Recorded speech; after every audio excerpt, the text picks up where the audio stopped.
आरभ्य हमेशा रानी परी को देखा करता था।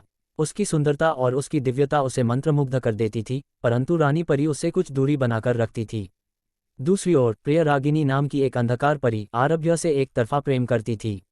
वह इतनी शक्तिशाली थी कि आरभ्य को पल भर में नष्ट कर सकती थी, परंतु अपने प्रेम के कारण वह उसे कुछ नहीं कहती थी। परलोक और अंधकार लोक के बीच शाश्वत संघर्ष चल रहा था और प्रिय रागिनी का एक ही लक्ष्य था, परलोक और पृथ्वी का विनाश। जब एक भयंकर असुर ने अपने विनाशकारी अभियान में देवलोक को निशाना बनाया तो देवता भी घबरा गए। महादेव और विष्णु ने आरभ्य को बुलावा भेजा।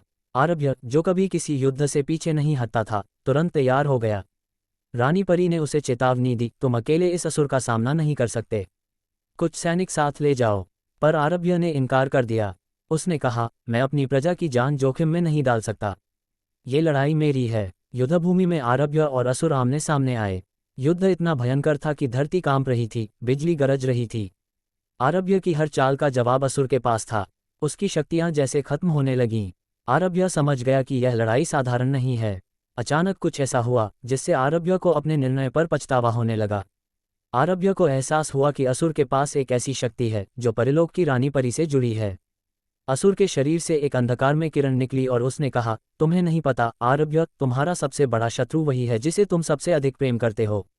रानी परी और प्रिय रागिनी दोनों के बीच का राज तुम्हें नष्ट कर देगा।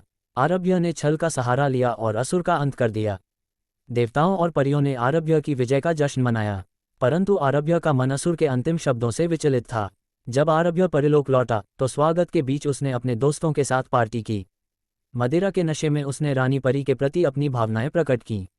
वह कहने लगा, मैं रानी परी से प्यार करता हूं, लेकिन वह मुझसे दूर क्यों रहती हैं? क्या मैं उनके योग्य नहीं हूं? तभी रानी परी वहां आ गई। गुलदस्ता हाथ से गिर गया और उसने आरभ्य को गुस्से में घसीटते हुए झरने में धकेल दिया। अगली सुबह दरबार में सबकी नजरें रानी परी पर थीं। उसने गंभीर स्वर में कहा, आरभ्य, तुम्हारी सजा तय होगी, लेकिन पहले तुम्हें एक सच जानना होगा। असुर की आखिरी बातों का मतलब क्या था? दरबार में एक गूंजती खामोशी छा गई। रानी परी ने कहा, प्रिय रागिनी सिर्फ मेरी दुश्मन नहीं है, वह मेरी बहन है, और तुम्हें जीत दिलाने के लिए उसने खुद अपना बलिदान दिया है। जो अंधकार तुमने असुर के भीतर देखा, वह प्रिय रागिनी का आखिरी प्रकाश था, और तुम्हारी विजय उसी के कारण संभव हुई। आरभ्य ये सुनकर स्तब्ध रह गया। अब उसे एक और रहस्य पता चला। रानी परी के दिल में भी आरभ्य के लिए कुछ भावनाएं थीं, परंतु प्रिय रागिनी की मृत्यु और उनके साझा अतीत ने सब कुछ उलझा दिया था।